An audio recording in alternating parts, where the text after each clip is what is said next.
எல்லாமே உங்க கிருபைதான். பெருமை பாராட்டிட ஒன்றுமில்லையே, தாங்கி நடத்துவது உங்க கிருபையே.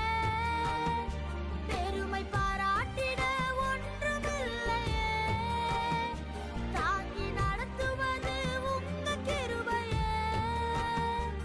நன்றி சொல்லி துதிப்பாடி மனதார தொழுகிறோம். நீங்க